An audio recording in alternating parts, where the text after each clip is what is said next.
situation. Nous te demandons cette bénédiction et cette faveur dans le nom qui est au-dessus de tout nom, le nom du Seigneur et Sauveur Jésus-Christ. Amen. Amen. Asseyez.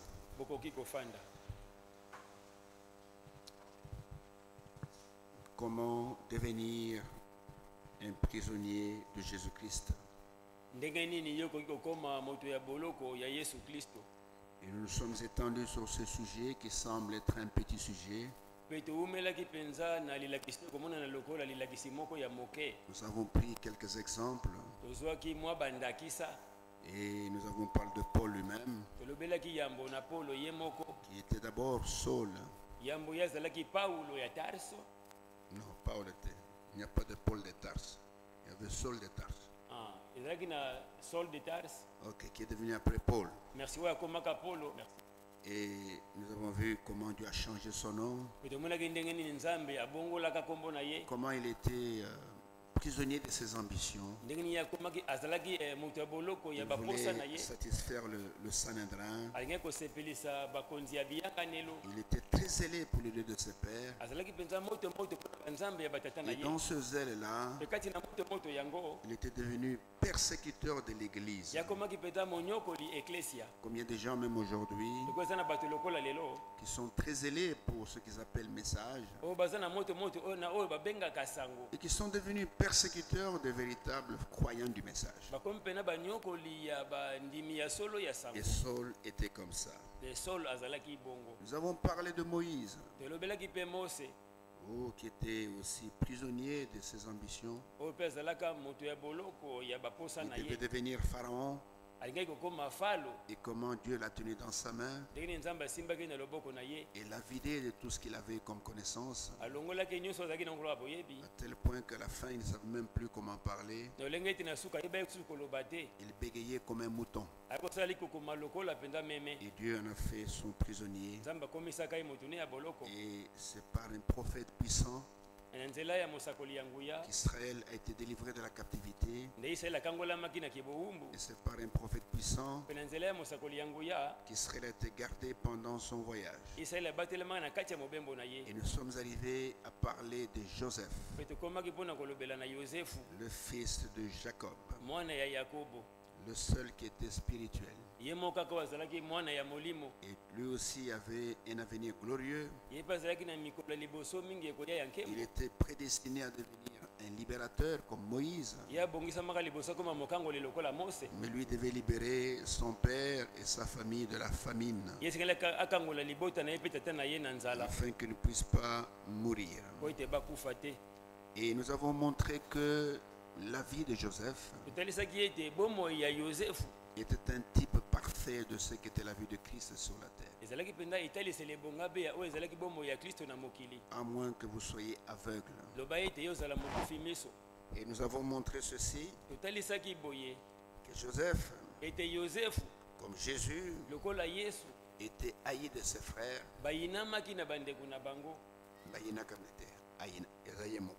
Joseph était haï de ses frères. Ok. Mais il était aimé de son père. C'est comme le monde aussi ne nous aime pas. Le monde raconte beaucoup de méchanceté sur nous. Mais ce qui est important, c'est le témoignage que Dieu rend de votre vie. Si Dieu approuve vos voix, quel que soit ce que les hommes peuvent dire, ça entre là, ça sort là.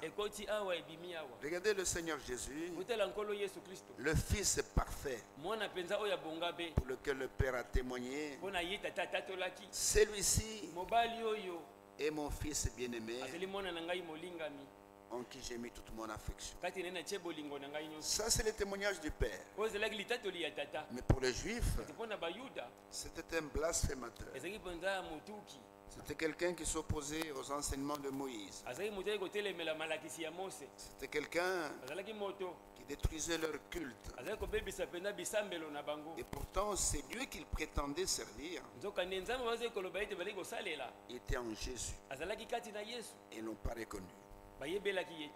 Et Dieu dit, il témoigne pour tout Israël. Il témoigne, Dieu témoigne pour tout Israël. Il dit, celui-ci, c'est mon fils bien-aimé, en qui j'ai versé tout mon amour. Et sur la montagne de transfiguration, il va ajouter ceci. Non seulement il est mon fils bien-aimé, mais écoutez-le. C'est mon fils entièrement adopté. Celui qui refusera de l'écouter sera étranger de son peuple. Et c'est la même chose aujourd'hui. Les gens peuvent raconter tout ce qu'ils veulent. Dieu n'a de yeux que sur ceux qu'il a connus d'avance. Dieu ne regarde pas ce qu'il y a en dehors de sa parole. Tout ce qui n'est pas parole de Dieu, Dieu ne s'en occupe pas. Et les enfants de Dieu ne s'en occupent pas. Alors vous comprenez par là. Et Dieu qui a un projet merveilleux pour nous, avant que nous puissions entrer dans notre héritage, il veut faire de chacun de nous en particulier ses prisonniers. Dieu cherche des prisonniers. Qu'est-ce que je veux dire par là? Dieu cherche des individus sur qui il peut mettre sa confiance, qu'il peut utiliser pour la gloire de son Seigneur. Parce que dans l'achèvement de l'œuvre, nous l'avons vu, ne l'oubliez pas, à la fin de l'œuvre, et tel que nous l'avons lu dans Ésaïe 40, là il est dit ceci, au verset 11. Il ne faut pas oublier toutes ces choses. Il ne faut pas oublier toutes ces choses. Ayez l'habitude aussi de prendre note. Je vois que beaucoup ne prennent même pas de notes. Vous avez de bons cerveaux. Vous avez de très bons cerveaux pour retenir bien. C'est pour cela que quand on pose des questions sur ce qu'on a prêché, très peu lèvent la main. Mais il faut avoir l'habitude d'écrire. Quand vous êtes à la maison ou quand vous avez un temps libre, tu peux maintenant relire ce que tu as entendu. Écoutez, quand vous êtes dans Ésaïe 40, je commence par le verset 10. Là il est dit, voici le Seigneur l'Éternel vient avec puissance. Et de son bras il commande. Il ne commande pas n'importe qui. Il commande à ceux qui peuvent lui obéir, ceux qu'il peut utiliser pour sa gloire. Ça c'est la dernière phase de l'œuvre. Voici le Seigneur, virgule, l'Éternel vient avec puissance. Et de son bras il commande. Voici le salaire est avec lui et les rétributions le précèdent. Comme un berger, lui-même, il paîtra son troupeau. Il prendra les agneaux dans ses bras. Il les portera dans son sein. Il conduira les brebis qui allaitent. Dans la dernière phase, Dieu a besoin de personnes qui peuvent devenir ses prisonniers. C'est-à-dire qu'il peut tenir dans sa main et qu'il peut diriger pour accomplir sa parfaite volonté. C'est ce qu'il a fait avec Moïse, ce qu'il a fait avec Saul de Tarse, qui est devenu Paul. Et c'est ce qu'il a fait avec Joseph.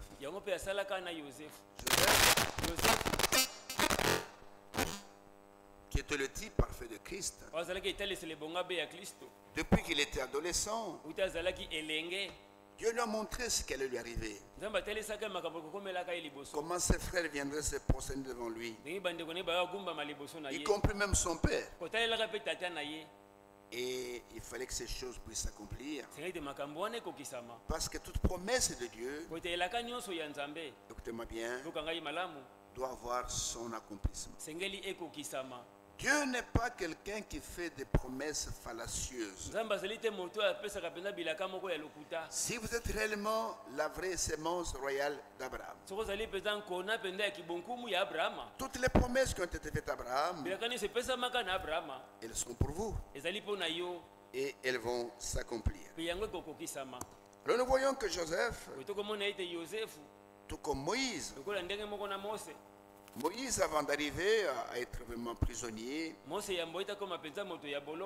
ça a pris des années. Mais Joseph, ça n'a pas pris autant. Moïse, ça a pris 40 ans.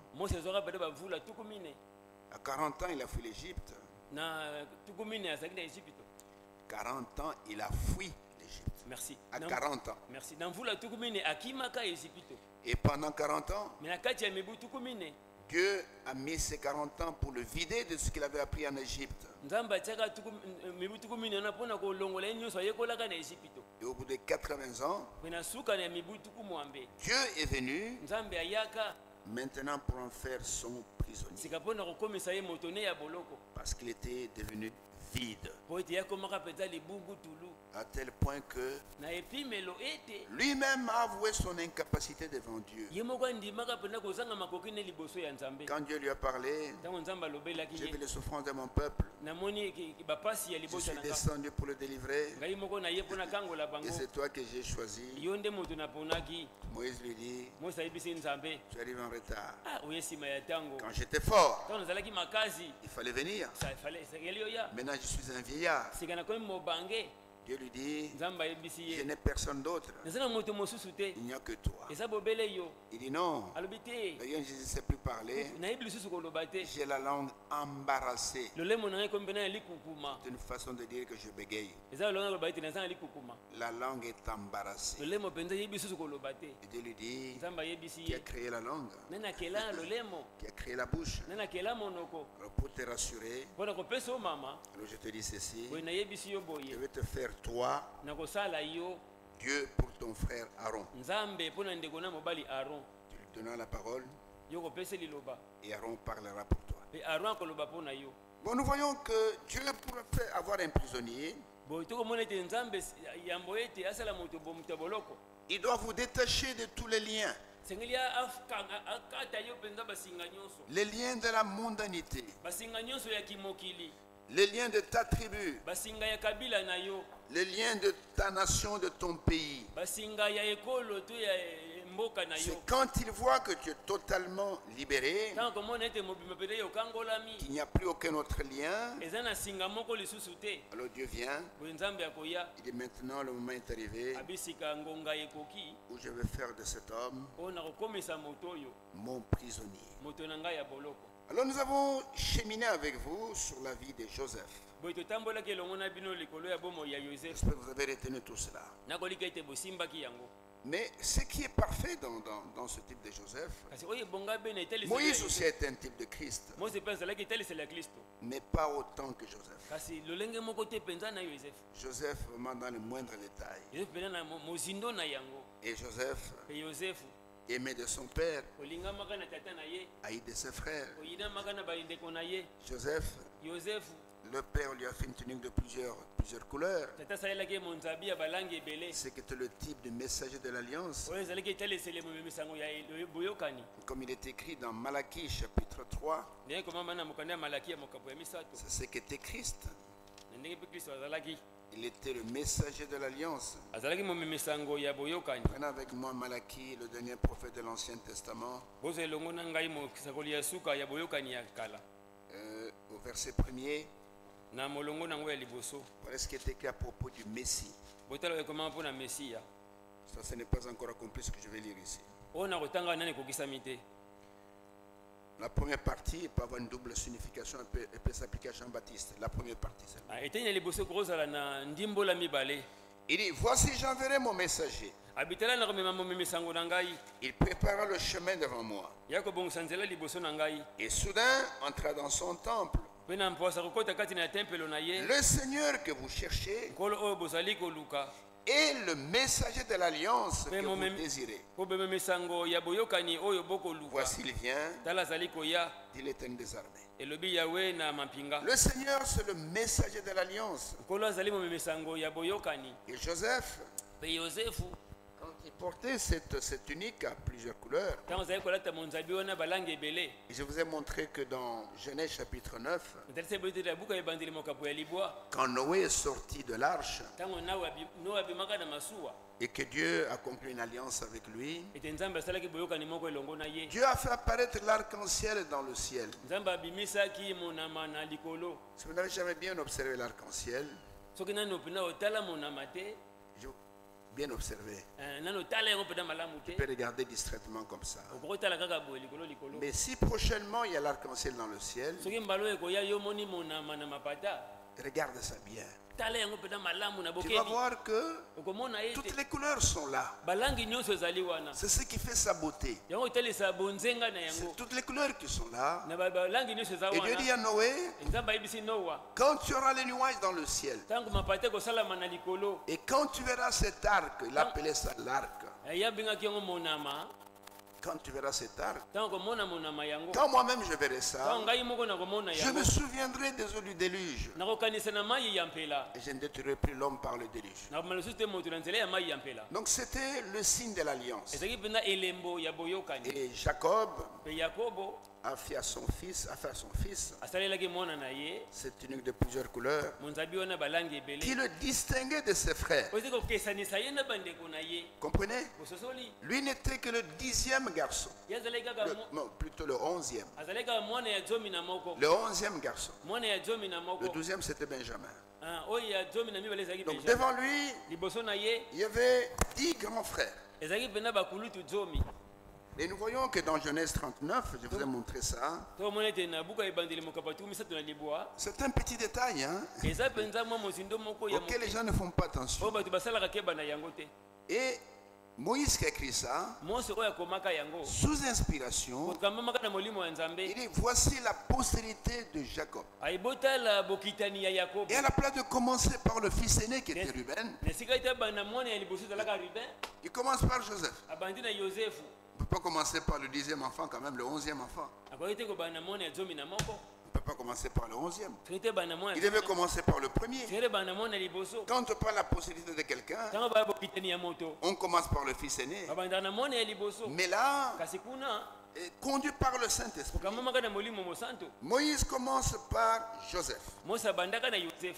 Et nous voyons que il était prédestiné dans sa vie. Sa vie était une prophétie pour Christ. Et nous voyons haï par ses frères, aimé par son père. On lui a fait la tenue de plusieurs couleurs. Et attrapé par ses frères, il a été vendu comme esclave. Et comme Jésus aussi a été vendu par Judas avec 30 pièces d'argent. Et arrivé en Égypte, Joseph se retrouve en prison suite à une dénonciation calomnieuse de la femme de Potiphar. Il se retrouve en prison sans avoir rien fait. Jésus aussi était en prison avec des dénonciations calomnieuses. On l'a tué. Il était sur la croix. C'est là où il était en prison. Et Joseph, quand il était en prison, il était comme mort. Pour son père, c'était Joseph ne vivait plus, il était mort. Quand on lui a appris que Joseph est vivant, Jacob ne croyait pas. Jacob était devenu un vieillard. Quand Ruben lui parle, papa, Joseph est vivant. Vous voyez un vieillard là, quand on devient vieux, les réflexes sont un peu tardifs. Je peux voir Israël, quand on lui parle que son fils Joseph est vivant, il fait comme ça. Il regarde Ruben. Tu dis quoi? Ton fils Joseph est vivant. Il a eu du temps avant de réaliser ce qu'on lui disait. On peut le lire ensemble. Allons dans Genèse. Je crois ça avant Genèse 45, 43 ou 44, je vais voir. Quand ses fils sont allés annoncer, non, c'est plutôt après 45. Okay. Quand ses enfants ont annoncé à son père et que ton fils est vivant, et nous voyons que Joseph, plutôt Jacob n'y croyait pas tellement. Prenez 45. Attendez, je cherche le verset. 26. Bon, commençons par 25. Joseph s'est déjà fait connaître à ses frères. Joseph aussi on leur donne des conseils, ne vous querellez pas en cours de chemin. Il dit, ils remontèrent de l'Égypte et ils arrivèrent dans le pays de Canaan, auprès de Jacob leur père.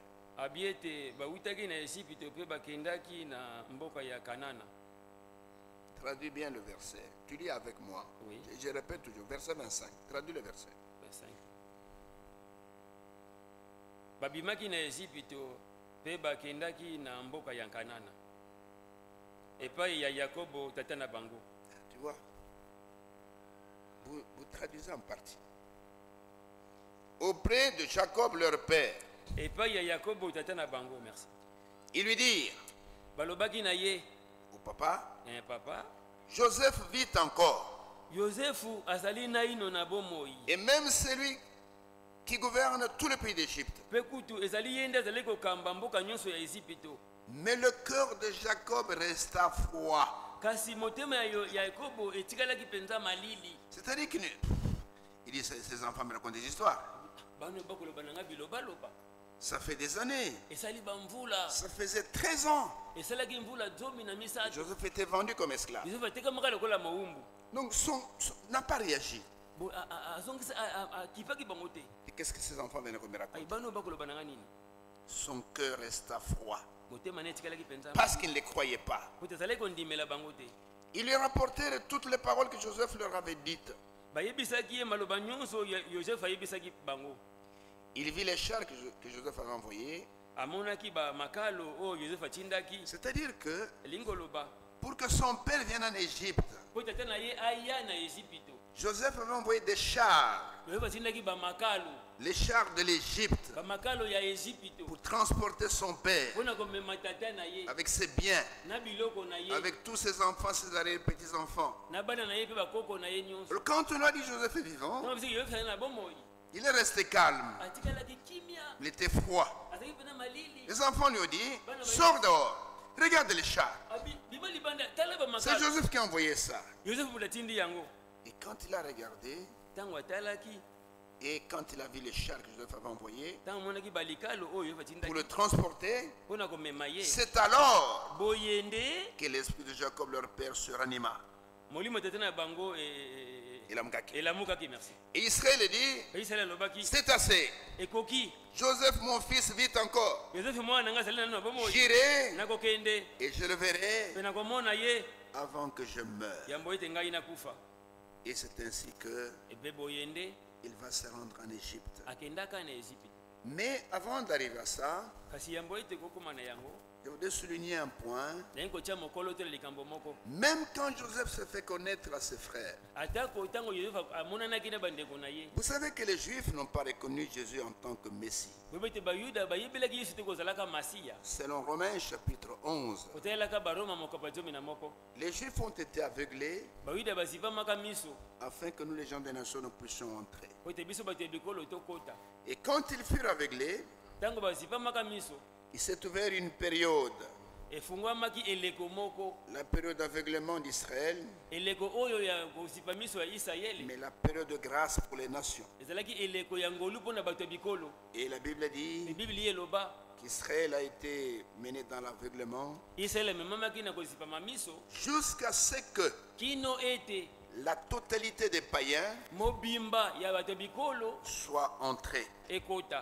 C'est écrit dans Romains chapitre 11. Je vais vous donner le verset. Romains chapitre 11. C'est le verset 27, je crois, une chose comme ça. Il est dit qu'Israël a été aveuglé jusqu'à ce que la totalité des païens soit entrée. Verset 25.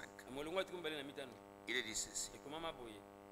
Car je ne veux pas, frère, que vous ignorez ce mystère, afin que vous ne vous regardiez point comme sages. Une partie d'Israël est tombée dans l'endurcissement jusqu'à ce que la totalité des païens soit entrée.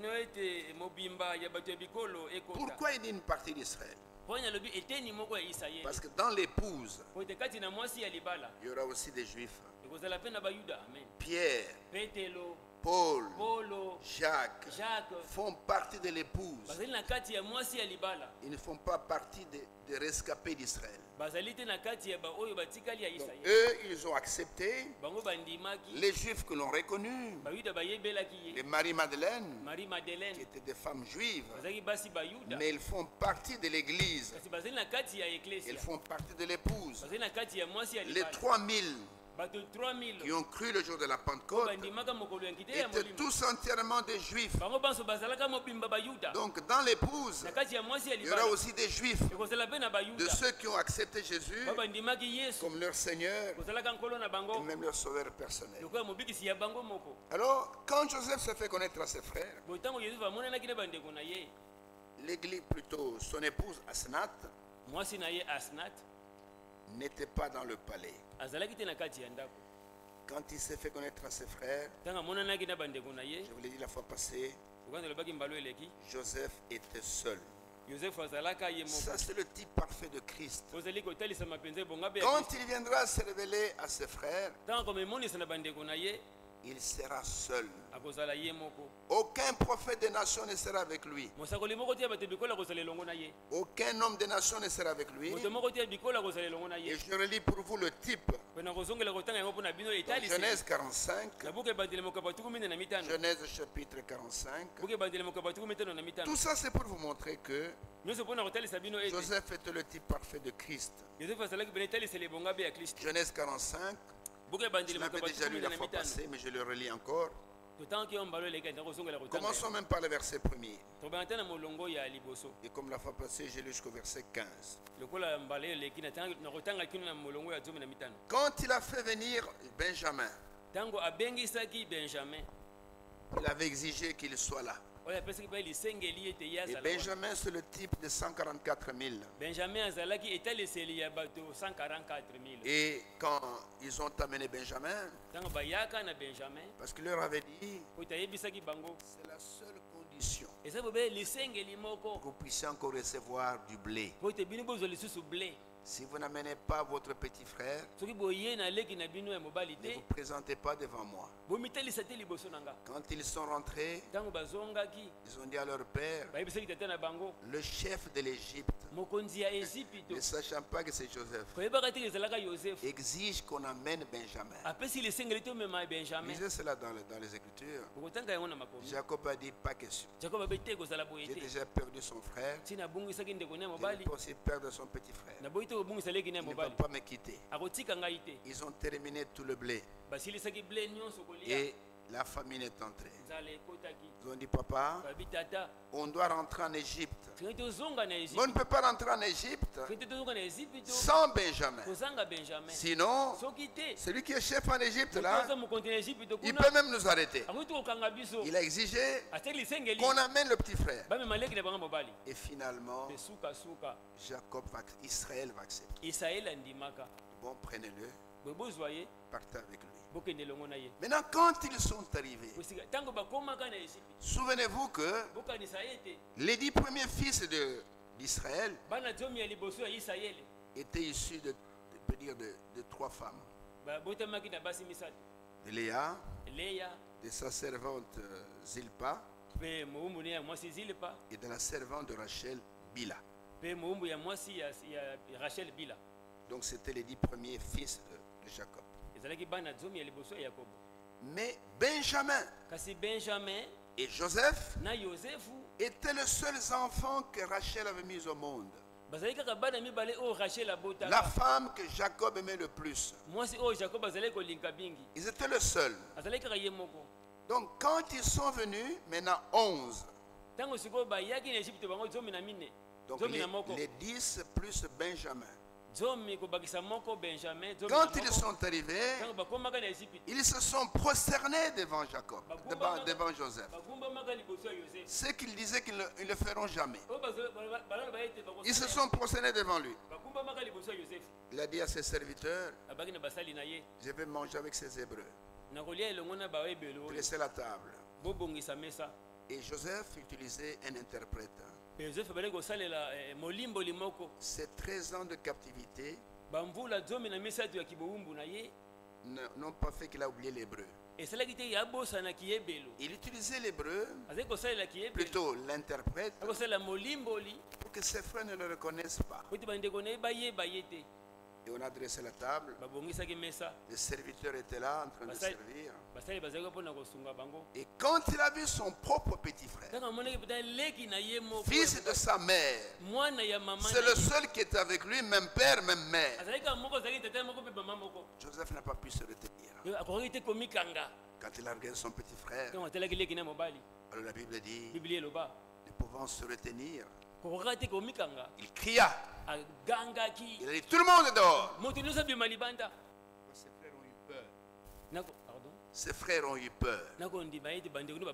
Comme il chasse tout le monde, je sais qu'il va nous arriver des choses pires ici.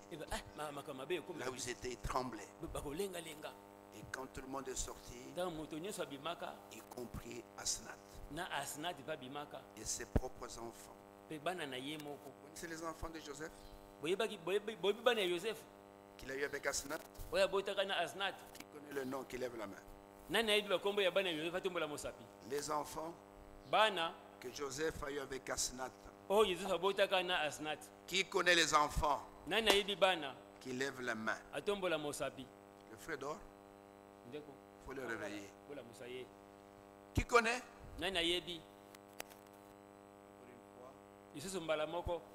Je vous reproche de ne pas lire suffisamment la Bible. Les deux enfants. Levez encore les mains, je vais voir. Ah, c'est grave. Ozoyi pembele. Ozoyi kisanga soni. Ozoyi kisanga soni.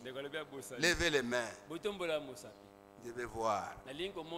Je vais voir. Je regarde bien. David Faraja. Ozoyi kisanga soni. Ok. Ces enfants c'était Manassé et Ephraïm. C'était Manassé et Ephraïm. L'aîné c'était Manassé. Le cadet c'était Ephraïm. Et Joseph a fait sortir tout le monde. Et la Bible dit qu'il resta seul. C'est le type du Seigneur Jésus-Christ. Quand il va se faire connaître à ses frères, aucun homme des nations ne sera avec lui. Lui seul sera avec eux. Je vais lire les Écritures à ce sujet-là. Mais prenons d'abord Genèse 45. Là, c'est le type.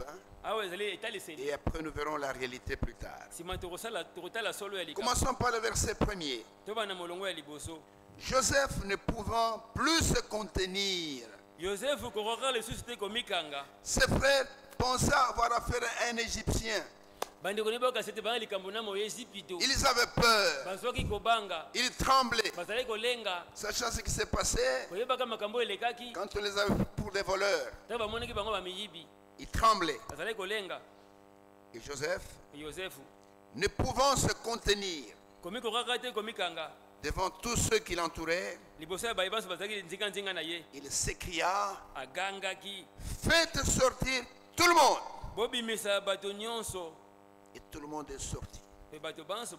Parce que Joseph Personne ne pouvait s'opposer à ses commandements en Égypte.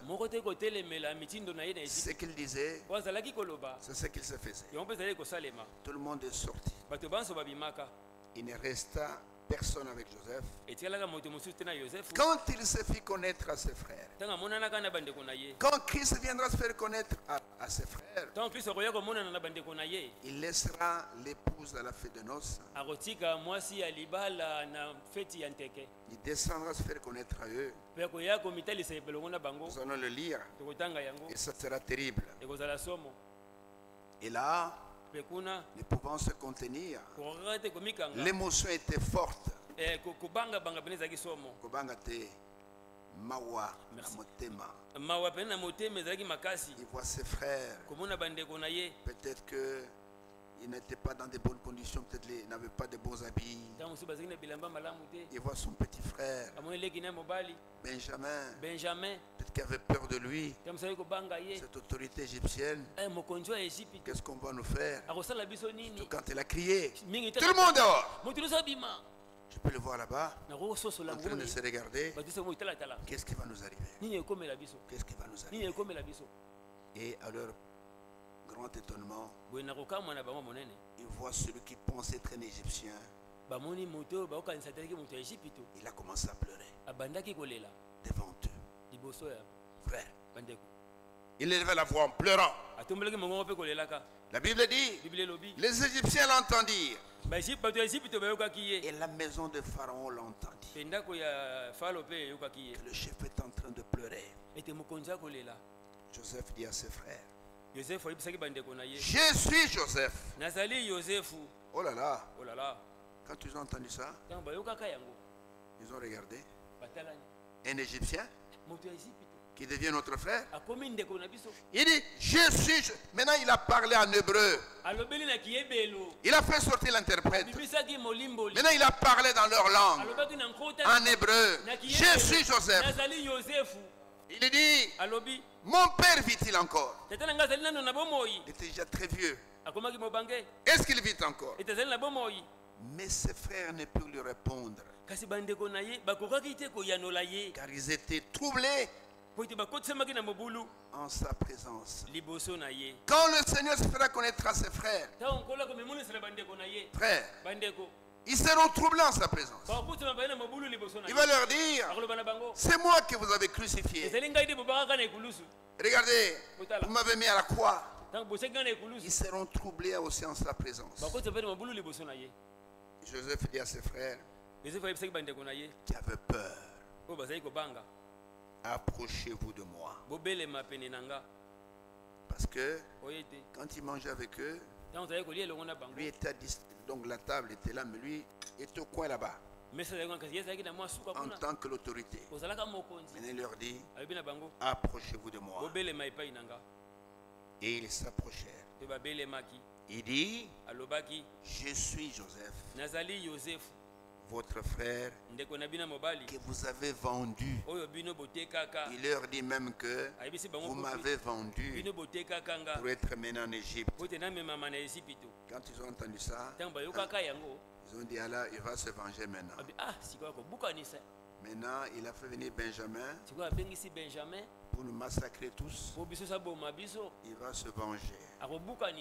Est-ce qu'on va rentrer encore chez notre père? Et il dit, maintenant, ne vous affligez pas. Et ne soyez pas fâchés de m'avoir vendu pour être conduit ici. Car c'est pour vous sauver la vie que Dieu m'a envoyé devant vous. Voilà 2 ans que la famine est dans le pays. Et pendant 5 années encore, il n'y aura ni labour, ni moisson. Dieu m'a envoyé devant vous pour vous faire subsister dans le pays et pour vous faire vivre par une grande délivrance. Ce n'est donc pas vous qui m'avez envoyé ici. Écoutez, mais c'est Dieu. Il m'a établi père de Pharaon. Pourtant, il n'avait que 30 ans. Quand il parle ici, il avait que 30 ans. Mais établi père des pharaons, maître de toute sa maison et gouverneur de tout le pays d'Égypte. Il leur dit maintenant, hâtez-vous de remonter auprès de mon père. Et vous lui direz, ainsi a parlé ton fils Joseph. Dieu m'a établi seigneur de toute l'Égypte. Descends vers moi, ne tarde pas. Tu habiteras dans le pays de Gozen. Et tu seras près de moi, toi, tes fils, et les filles de tes fils, tes brebis, et tes bœufs, et tout ce qui est à toi. Là, je te nourrirai, car il y aura encore 5 années de famine. Ainsi, tu ne périras point, toi, ta maison, et tout ce qui est à toi. Puis il leur dit, vous voyez de vos yeux, et mon frère Benjamin, son pauvre petit frère, voit de ses yeux que c'est moi qui vous parle. C'est à ce moment-là, ils ont fait attention au trait du visage. Avant, ils ne voyaient pas bien. Bien qu'il avait un peu vieilli, ils ont reconnu, c'est Joseph. C'est lui. Il dit, regardez-moi bien. Mon petit frère Joseph, Benjamin, regarde-moi bien. C'est moi ton grand frère. C'est moi Joseph. Vous voyez, c'est moi qui vous parle. Racontez à mon père toute ma gloire en Égypte et tout ce que vous avez vu, et vous ferez descendre ici mon père au plus tôt. Il se jeta d'abord au cou de Benjamin, son pauvre petit frère, et pleura. Et Benjamin pleura sur son cou. Il embrassa aussi tous ses frères en pleurant. Après quoi, ses frères s'entretèrent avec lui. Maintenant, regardez à propos de Jésus. Allons ensemble dans Zacharie. Zacharie chapitre 12. Je vais seulement vous montrer comment Joseph était le type parfait. Et avant d'arriver à ce niveau, avant d'arriver là où il est arrivé, Dieu a dû tailler son caractère pour en faire son prisonnier. Dans Zacharie chapitre 12, lisons du verset, excusez-moi, verset 10, non pas du verset 10, oui du verset 10 au verset 14. Ça, ce n'est pas encore arrivé. C'est une prophétie et cela va arriver.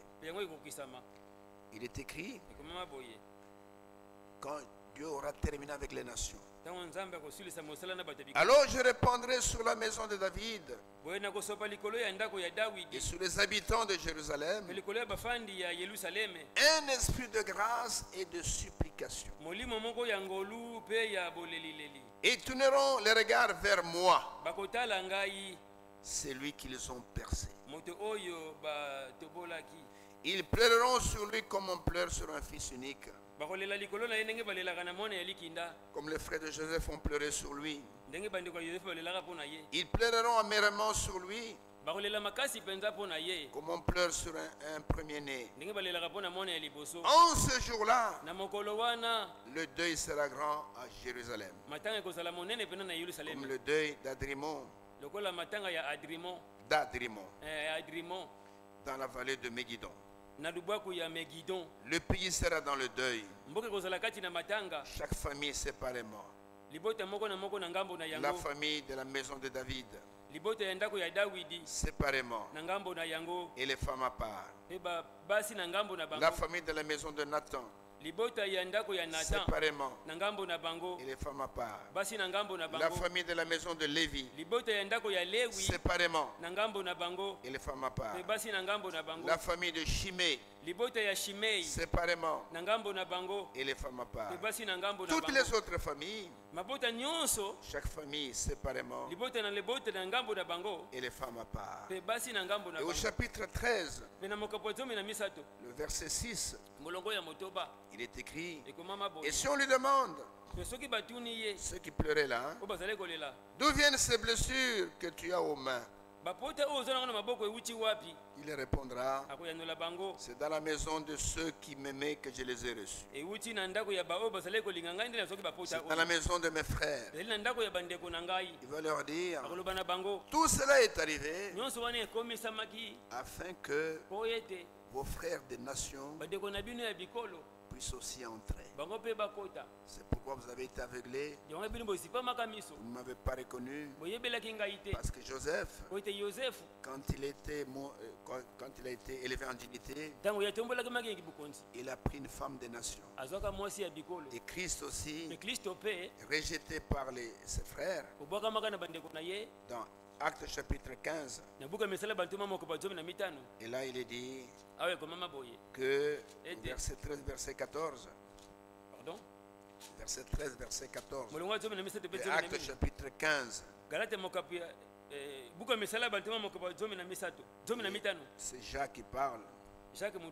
Lorsqu'ils eurent cessé de parler, c'était dans une convention à Jérusalem, Jacques prit la parole et dit, hommes frères, écoutez-moi, Simon a raconté comment Dieu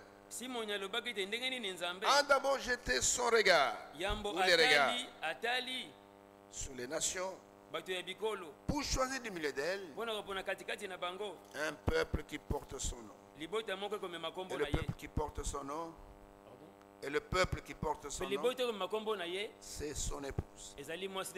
Et Dieu, il s'est tourné vers les nations quand Israël l'a rejeté.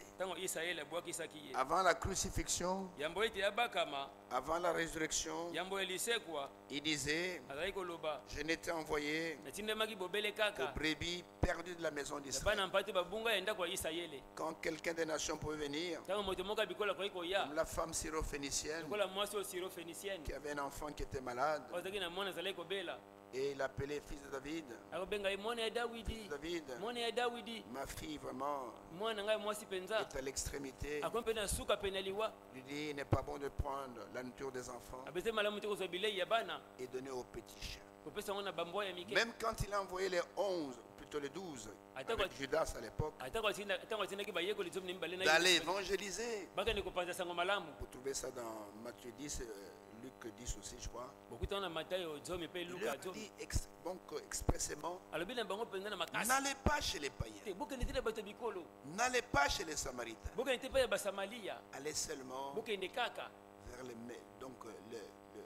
enfants de 12 tribus d'Israël. C'est pour cela que les disciples ne voulaient pas sentir les païens. Et ils trouvaient que le salut c'est seulement pour eux. Mais après sa mort, après sa résurrection, là il se met là-bas, c'est la montagne des Oliviers, et il leur dit, allez maintenant, faites de toutes les nations mes disciples. Là ce n'est plus question d'Israël seul. Et baptisez-les dans un nom, le nom du Père, du Fils et du Saint-Esprit. Et cela a été aussi typifié quand Israël arrivé auprès de Joseph et qu'il a senti que la mort approchait. Il a dit à Joseph, avant que je ne meure, amène-moi tes enfants, je vais les bénir. La bénédiction va les accompagner. Et Joseph est allé chercher ses deux enfants, Manassé et Ephraïm. Et la bénédiction des premiers-nés était donnée par la main droite. Et l'autre bénédiction par la main gauche. Et Israël est devenu très vieux. Il ne voyait pas bien. Et Joseph a placé Manassé à droite, en face de la main droite de son père. Il a placé Ephraïm, qui est encore des enfants. Il a placé devant la main gauche. Il a dit à son père, papa, les enfants sont devant toi. Tu peux tendre ta main et tu peux les bénir. Israël presque aveugle. Il ne voyait plus. Israël a tendu les mains. Il a mis la main droite sur Manassé, la main gauche sur Ephraïm. Et avant qu'il ne prie, Joseph voit son père croiser les mains. La main droite est venue sur le cadet, Ephraïm, et la main gauche est allée sur l'aîné. Joseph a eu peur. Joseph a eu peur. Joseph a crié. Papa, c'est pas comme ça. L'aîné est à ta droite. Israël lui dit, je le sais mon fils. Mais l'Éternel a croisé mes bras.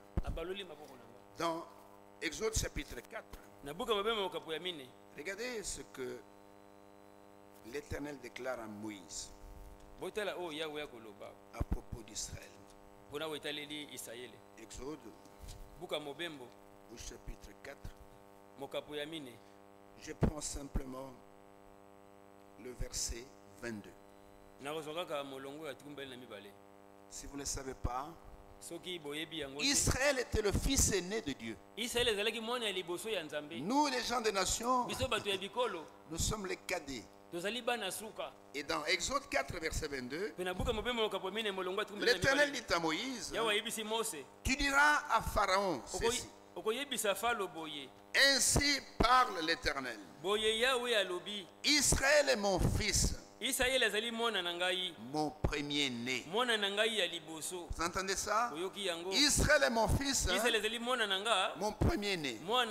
Manassé symbolisait Israël, le fils aîné. Ephraïm nous représentait. Et au travers de la croix, parce qu'en croisant les bras de Jacob, d'Israël, ont dessiné la croix. La bénédiction qui devait aller au fils aîné est venue vers le cadet, vers nous, les gens des nations. Est-ce que vous comprenez cela? C'est au travers de la croix que la bénédiction nous a atteints. Et après la crucifixion, il est sorti victorieux de la tombe. Il a dit, allez maintenant vers toutes les nations et prêchez-leur la bonne nouvelle. Celui qui croira et qui sera baptisé. Tout ça grâce à quoi? Grâce à la croix. Si la croix n'était pas intervenue, nous serions perdus pour l'éternité. Mais comme la croix est intervenue, au travers de la croix, nous qui n'avons pas Dieu, nous qui étions éloignés de Dieu, alors nous avons été rapprochés et Dieu est devenu aussi notre Père. Vous comprenez cela? Et tout cela a été typifié dans la vie de Joseph. Et quand vous allez dans le chapitre 14, chapitre 14, je lis simplement les deux premiers versets. Je peux lire même jusqu'au verset 5. Frère Branham dit, les âges de l'Église se sont terminés au chapitre 3 de l'Apocalypse. Entre le chapitre 3 et le chapitre 19, l'Église est dans la gloire. Tout ce qui arrive sur la terre arrive avec le peuple d'Israël. Et au chapitre 14, il est dit, j'ai regardé et voici l'agneau se tenait sur la montagne de Sion. Il a laissé l'épouse dans la gloire. Il est descendu pour se faire connaître à ses frères. Qui sont les 144 000? Qui sont-ils? Ce sont ceux qui ont cru à l'évangile.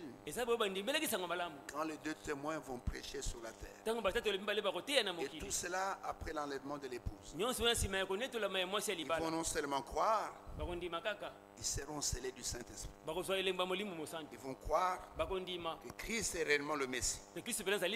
Et voici que l'agneau va les retrouver sur la montagne de Sion. Et l'agneau se tenait sur la montagne de Sion avec lui 144 000 personnes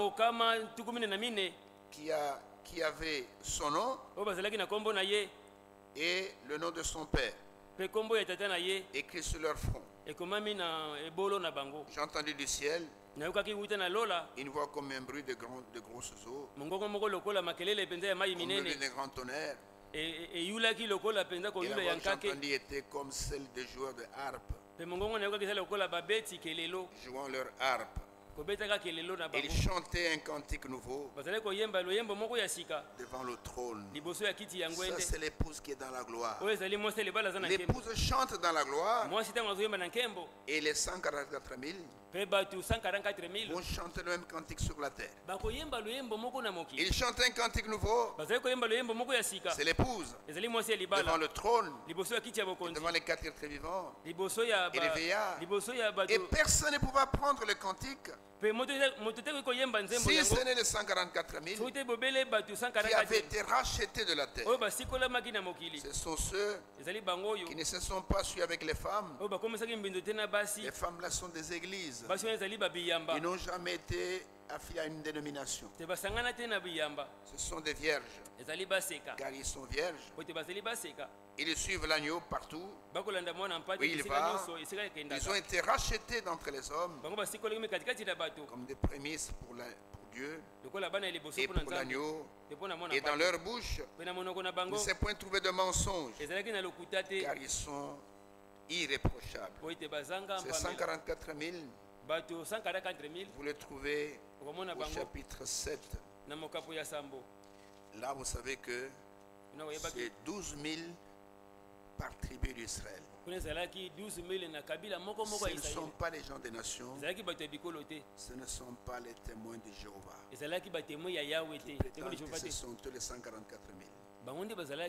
Non, qui prétendent dire les témoins de Jéhovah que nous sommes les 144 000.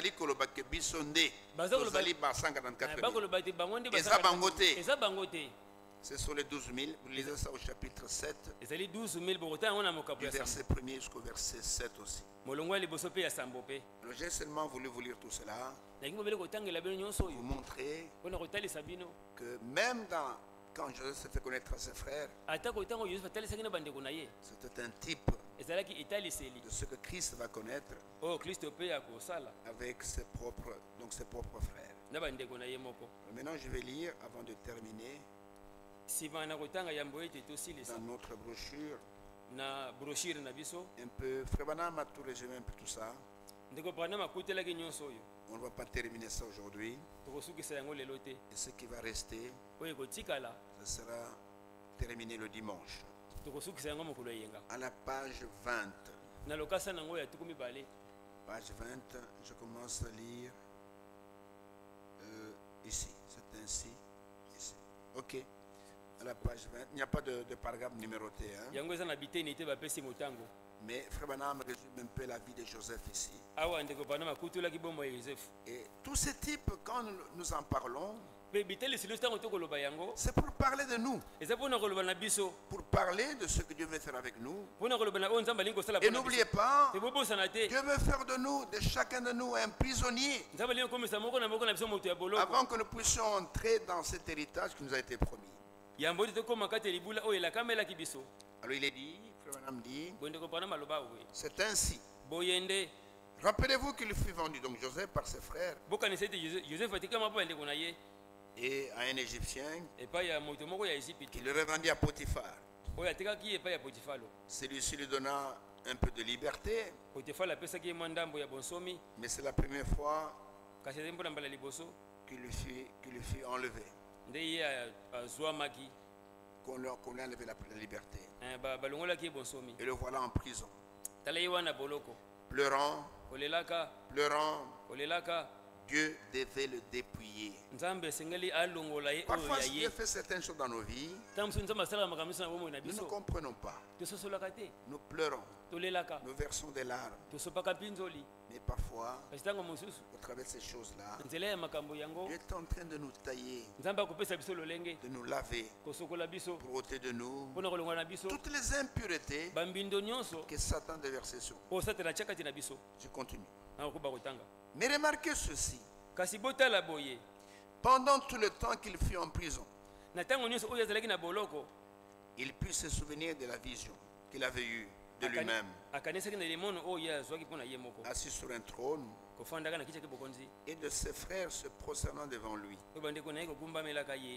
parce qu'il savait que cela arriverait, que son don venait de Dieu, et qu'il savait que cela devait s'accomplir. Donc c'est-à-dire que malgré tout ce qu'il vivait, c'est la même chose pour nous. Nous passons par des épreuves, mais nous nous souvenons que Dieu nous a fait des promesses. Ça ne nous quitte pas. Joseph en prison, de temps en temps, il s'est rappelé, mais j'ai vu que mes frères se prosternaient devant moi. Et je sais que cela arrivera. Il avait ça dans son cœur. Il pleurait en prison. Il gémissait en prison. Mais il savait qu'il ne mourrait pas sans que la chose puisse arriver. Si nous aussi, Dieu nous a fait la promesse de l'enlèvement, des noces et de l'agneau. Même si la mort nous emporte, nous savons que nous vivrons la chose. Regardez Job, quand Dieu lui a révélé que le Rédempteur était vivant, Job a crié. Même si ma chair est détruite, même si mon corps est détruit, je sais que quand mon Rédempteur viendra, mes yeux le verront, non pas les yeux de quelqu'un. Donc Joseph en prison, en train de souffrir, mais de temps en temps il songeait à ça. Pourtant j'ai vu comment mes frères, même mon père, se prosternaient devant moi.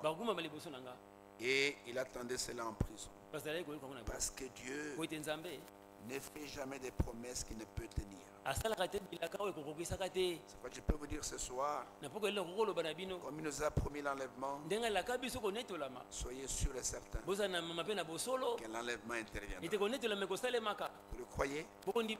Ne faites pas attention à la politique. C'est que les gens racontent. L'enlèvement interviendra certainement. Il y aura un grand rassemblement. Frère, ne ratez pas ce rassemblement.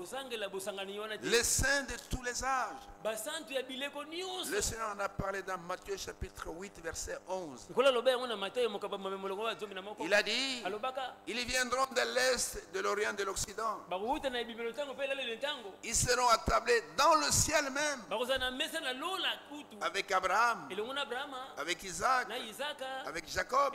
Cela arrivera certainement. Aucun démon n'est pas annulé ça. Aucun démon n'est pas annulé ça. Frère, nous verrons l'enlèvement. Nous verrons les saints. Nous verrons Abraham. Abraham de la Bible. Nous le verrons. Nous verrons Jacob. Nous verrons Joseph, dont nous parlons ce soir. Nous le verrons. Ces choses arriveront. Amen. Amen. Aucun démon ne peut nous l'empêcher. Joseph en prison, il savait que c'est Dieu qui l'avait parlé. Il savait que ces choses arriveront. Il savait qu'il avait un don en lui, ce don-là de songe, le don d'interprétation de songe. Il avait en lui. Écoutez ce que frère me dit à ce sujet. Pendant qu'il était en prison, il se souvenait de cela. Il savait que cela devait s'accomplir. Si nous pouvions seulement nous souvenir de ceci, nous maintenant, que selon la parole de Dieu, dans ces derniers jours, Dieu va se construire une épouse, non plutôt une église, un peuple et que les choses qu'il a promises, il va les accomplir. Il a dit qu'il le ferait. Et nous vivons dans le temps avec la parole. Il s'efforce seulement de faire de nous de vrais prisonniers enchaînés à lui. Avant que cela n'arrive, il veut seulement d'abord faire de chacun de nous un prisonnier. Et l'accomplissement interviendra. L'incrédulité n'arrête pas Dieu. L'incrédulité arrête l'incrédulité. Ceux qui ne croiront pas ne verront pas ces choses. Mais ceux qui ont la foi, ils verront ces choses. Frère Branham dit, connaissez-vous ce vieux cantique que nous chantions? Et maintenant je suis en... Ce cantique disait, et maintenant je suis enfermé avec Dieu. Je vais être enfermé avec Dieu. Et Frère Branham dit, quand je pense à cela, enfermé avec Dieu, il n'est besoin de rien d'autre. Vous ne pouvez avancer que quand Dieu dit d'avancer. Vous ne pouvez faire que ce que Dieu vous dit de faire. Alors, vous êtes enfermé avec Dieu. Considérez ceci. Joseph réfléchissait. Il était un raté. Non, non. Oh, moto à réussir la vie n'a été. Parfois, on se considère comme étant des gens ratés. Non, bisot, ma vie, je ne suis pas ce que je devais être. Donc Joseph, quand il s'est retrouvé en prison, oublié, ses frères l'ont oublié. Son père, on lui a dit qu'il était mort. Il était bien chez Potiphar. Et cette femme a monté un complot contre lui. Joseph s'est considéré comme étant un raté. Et il voyait que tout ce qu'il faisait ne réussissait pas. Écoutez, tout ce qu'il savait, tout ce qu'il avait compris, tout était raté. Rien n'allait plus. C'est comme parfois des frères et sœurs viennent me voir. Oh, pasteur, priez pour moi. Tout ce que je fais ne réussit pas. Que je fasse un commerce, l'argent disparaît. Quand j'ai un projet, ça ne marche pas. J'ai fait une demande d'emploi, on appelle les autres. Moi, on ne m'appelle pas. Ne vous tracassez pas. Dieu vous connaît. Amen. Amen. Dieu dirige les pas de ses enfants. Ce qui te semble là comme étant raté, c'est la volonté de Dieu qu'il en soit ainsi. Parce qu'il y a une chose meilleure pour toi. Joseph, il pensait rester, comment il veut dire, tout le temps éternellement esclave de Potiphar. Et travaillant comme gérant de ses biens. Mais Dieu avait un meilleur programme pour lui. Et pour arriver à ce qu'il soit dans ce meilleur programme, pour qu'il puisse arriver là où Dieu voulait l'amener, il devait transiter par la prison. C'est bizarre, hein? Il fallait qu'il soit victime de la calomnie de la femme de Potiphar. Je ne sais pas si vous comprenez les voies de Dieu. Hein? Il fallait qu'il aille en prison. Il fallait que les serviteurs de Pharaon soient emprisonnés avec lui. Oui, il fallait qu'ils aient des songes et qu'ils ne sachent pas les interpréter. Il fallait maintenant que Dieu utilise le don qui était en Joseph pour interpréter ce songe. Il fallait qu'il soit en prison pour que Pharaon ait des songes qu'il ne comprenait pas. Il fallait que les chefs des échassons se souviennent de Joseph et lui disent: Pharaon, il y a un homme en prison. Vous voyez les voix de Dieu ne sont pas nos voix. Amen.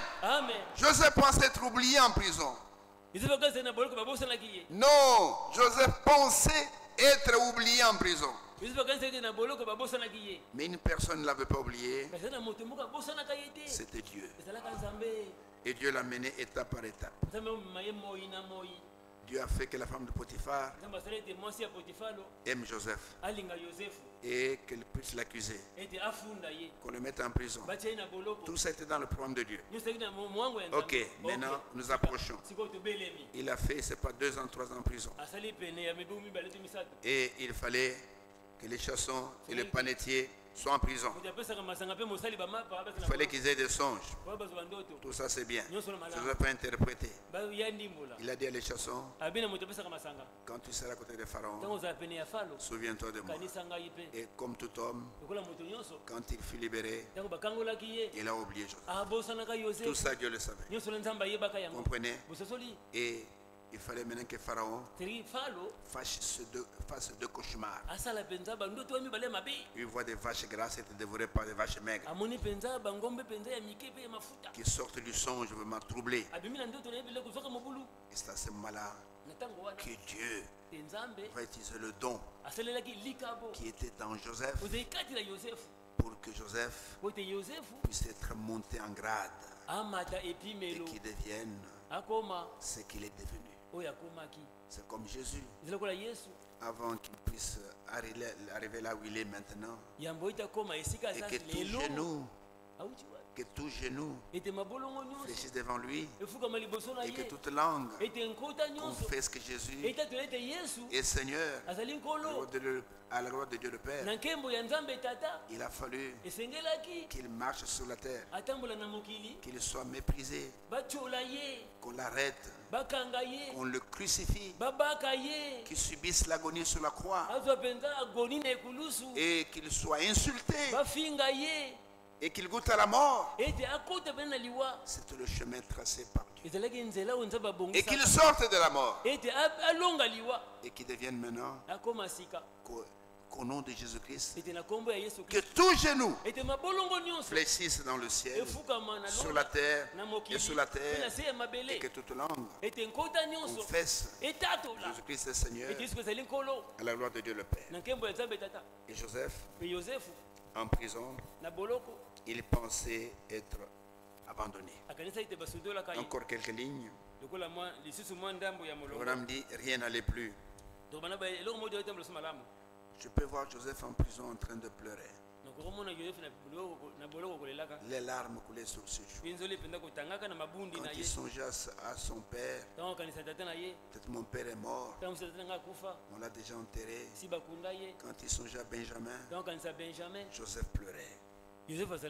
Et il en était arrivé au point où personne ne voulait plus l'écouter. Il était prisonnier. Écoutez, il avait été mis dans une situation où les incrédules n'auraient pas cru. Non, une situation où même les incrédules n'auraient pas cru en lui. Ok, vous voyez ce que je veux dire? Son ministère était réduit à néant. Les gens, quand ils le voyaient en prison, détournaient la tête. C'est un Hébreu. Les Égyptiens se considèrent comme étant supérieurs aux Hébreux. Et en prison là, personne ne faisait cas de lui. Et comme il dit, pour Jésus semblable à celui dont on détourne le visage. Il ne lui prêtait aucune attention dans sa prison. À quoi pouvait-il bien servir son ministère? Peut-être qu'il aurait pu prêcher dans dans la rue à travers les barreaux de sa prison. Non. D'accord, ok. Vous comprenez? Mais les gens auraient passé sans s'arrêter. C'est-à-dire que même s'il avait prêché au travers des barreaux de la prison, personne n'allait s'occuper de lui. Tous les gens allaient passer. Il était devenu un prisonnier. Dieu l'avait fait prisonnier jusqu'à ce que la roue soit sortie. Bon, ça c'est une expression. Jusqu'à ce que les choses vont se débloquer. Et je continue encore par un paragraphe. Il dit, vous avez remarqué que Paul lui aussi fut mis en échec. Finalement, Dieu vint à Joseph dans sa prison. Comme pour Paul, merci. Et pour tous les autres. Il vint vers lui. Dieu utilisa le don qu'il avait fait, le don qu'il lui avait fait pour le faire sortir de là.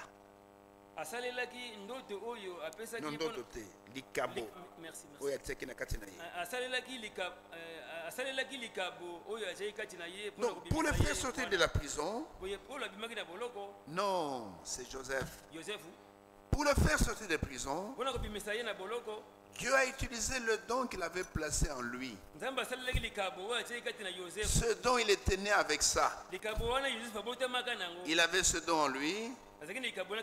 Mais Dieu, pour le faire sortir de prison, a utilisé le don qu'il avait déjà pour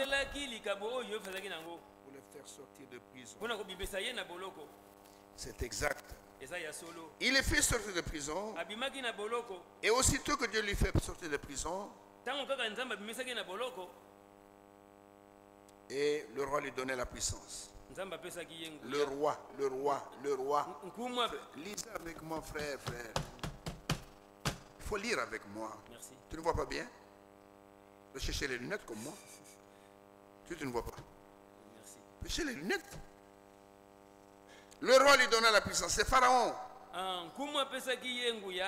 Il fut changé et s'assit à côté de celui auquel il était soumis. À sa sortie de prison, il reçut une puissance. Il reçut une puissance telle que tout ce qu'il disait devait s'accomplir.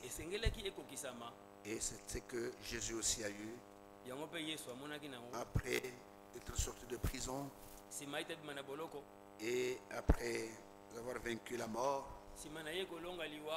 Jésus a dit à ses disciples, tout pouvoir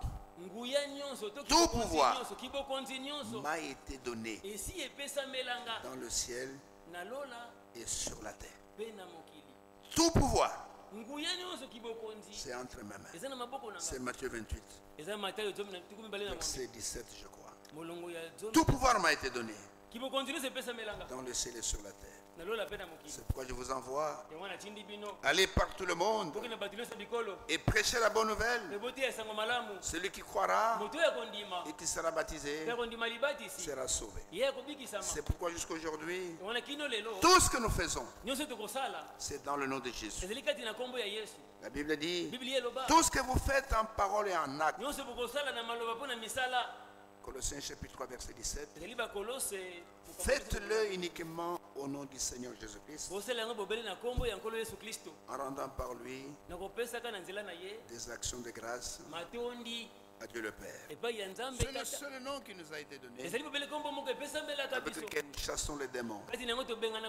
C'est le seul nom qui nous a été donné, au travers duquel nous avons le salut. C'est le seul nom dans lequel nous baptisons. Tout ce que nous faisons, c'est dans ce nom, parce que il a été vainqueur, et au nom de Jésus, nous aussi, nous sommes victorieux. Mettons-nous debout, nous allons chanter un petit cœur, et puis nous allons tous prier. C'était un moment merveilleux pour moi. C'était un moment merveilleux pour toi. Si nous nous préparons à rencontrer Jésus et notre roi, quel moment merveilleux ce sera. C'est un moment merveilleux pour moi. C'est un moment merveilleux pour toi. Si nous nous préparons à rencontrer Jésus et notre roi, quel moment merveilleux c'est. Prions tous ensemble.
Pendant que nous sommes dans cette atmosphère de prière,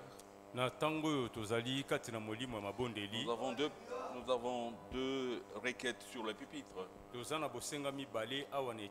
a le frère Néhémie Balabala depuis Kinshasa. Il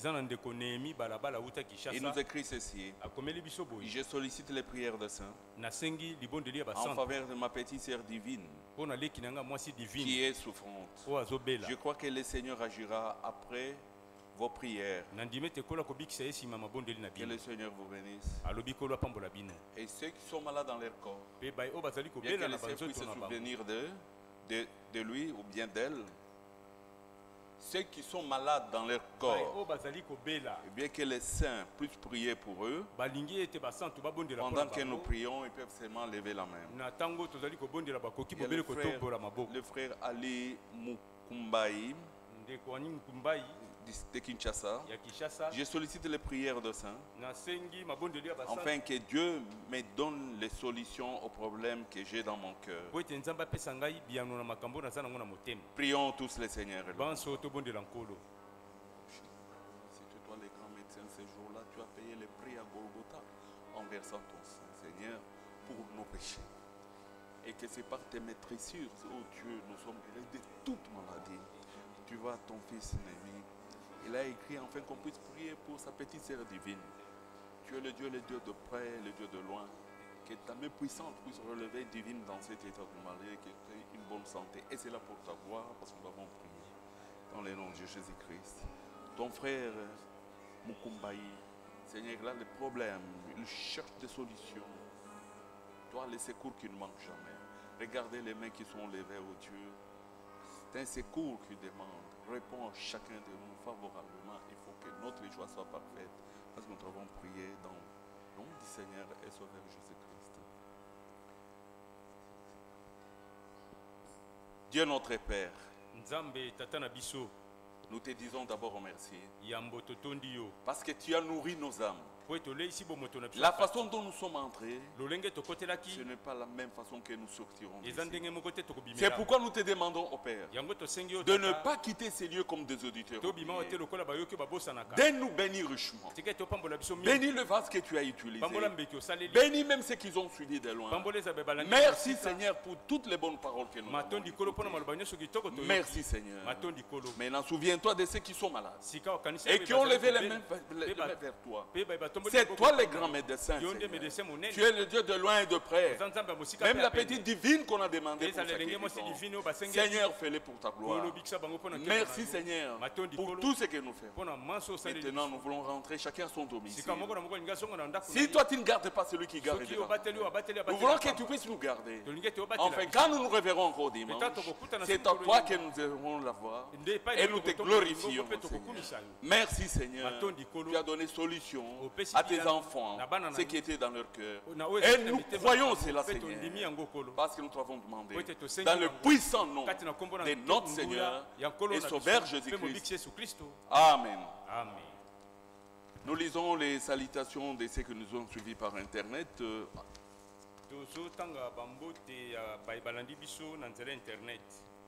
Les frères, le pasteur Mbungu de Kisakata depuis l'Angola, il a salué l'église au nom du Seigneur Jésus-Christ.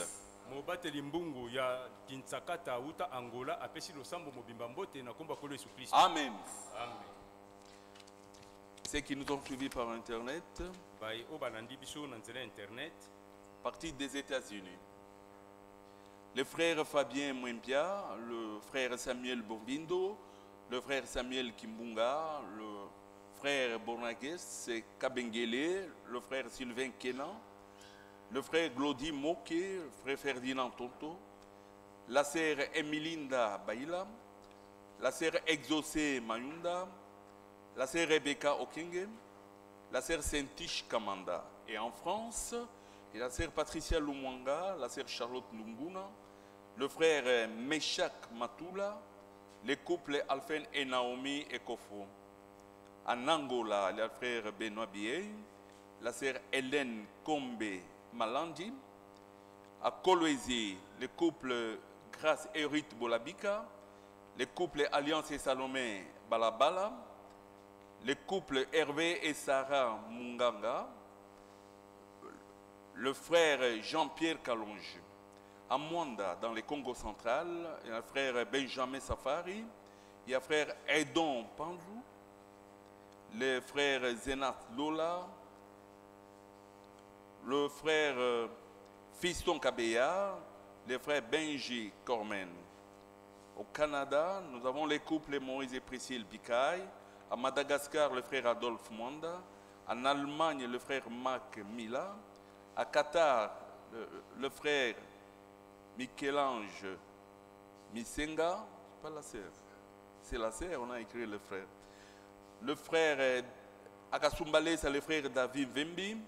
À Kikwit, le frère Alain Maïmbe. Au Brésil, le frère Josué Kabessa. À Lubumbashi, nous avons le frère Deon Poutou. Au Japon, le frère Charles Senga. À Kalemi, le frère Papi Zoé Ndombe. Au Chypre, nous avons la sœur Cathy Lingala. En Afrique du Sud, nous avons la sœur Rachela Maya. À Kinshasa, nous avons la famille John Samuel Otomba, le frère Anakle Mukenji, le frère William Simpasi, le frère Mathieu Mvoula, le frère José Mapuku, le frère Freddy Boukassa, le frère Fabrice Mfamba, le frère Freddy Essimi, frère Adolphe Funga, frère Josué Landou, frère André Mayala, le frère Billy Modeste Kapuka, la sœur Afia Ngimbi, la sœur Sarah Mudumbuku, la sœur Ketia Kankolongo, la sœur Gracia Kombe, la sœur Dorcas Ndombe Miboubou, la sœur Yvette Landou, la sœur Sylvie Kongolo, la sœur Krioni Kibonge, la sœur Esther Amba, le frère Pierre Dio, le frère John Bouyamba, le frère Samuel Kouka, le frère Robert Ngwapiti, le frère Anon Gomo. En provenance inconnue, nous avons la sœur Asnat Kunda, frère Paul Mataka. Tous les frères et sœurs nous ont salués au nom du Seigneur Jésus-Christ.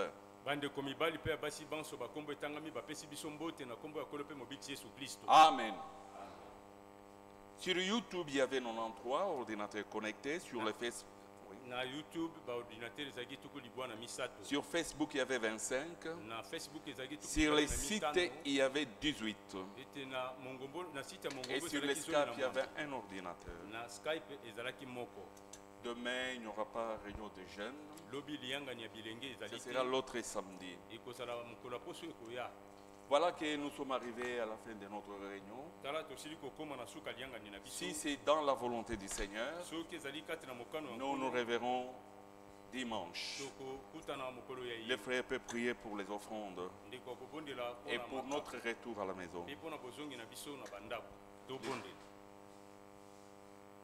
Nzambe tata na biso ozana likolo tozongtseli ebele ya matondi mpona bolingo na yo monene epai na biso po ete yo osangisaka bana na yo pamba te soki osangisi bana na yo ozali na maye ya kolobela bango mpona bolamu na bango lokola bible etatoli ete oza na mwango ya mabe te mpona biso oza bobele na mwango ya bisengo mpona biso yango ozali kotalisa biso nkolo po ete lobi tokende na bisengo ya seko esika pasi ekozala te maladi ekozala te minyoko ekozala te nde olingi lelo tozala bato na yo ya boloko tokamba mabobele na yo totambwisa mabobele na yo tosala mokano oyo ya biso te bobele mokano oyo ya yo makoki wana ekouta na biso moko te tata ekouta bobele epai na yo mpo oyo olobaki kozanga yo biso moko tokoka eloko te kasi mposa mitema na biso ezali tozala solo bato na yo ya boloko yango tosengi epai na yo yo moko kamba biso zwa mitema na biso sala na yango oyo olingi po ete okokisela biso nkolo nyonso oyo okani ya malamu mpo na biso nzambe bana no bayaki maboko pamba te bayaki na makabo mpe moko na zomi mpona ete bakokisa mosala na yo pambola esika nyonso ebimeli nkolo ozongisa mingi koleka oyo mpe azalaki na mposa ya kopesa azwi te opambola ye mpe opesa mpo mopesa ezali nde yo ekozonga biso na bandako yo obatela osunga ntango moko na moko akokoma tokozanga te kotonda yo pambola kolo na bomoi mbeki osaleli tondisa lisusu mingi koleka kati na ye mpe pambola bayebanso bazosala na ye molimo moko mpo na bolamu na biso pambola bozongi na biso bomoi na biso ekumisa bobele yo na kombo za likolo ba kombo nyonso kombo ya nkolo pe mobikisi Yesu Kristo nde tobondeli na kondima. Amen. Amen. J'avais oublié, mon épouse Germaine a aussi salué l'église au nom du Seigneur Jésus-Christ. Nalingaki na bosana mwasi na ngai pe apesi losambo mbambote na kombo ya Yesu Kristo.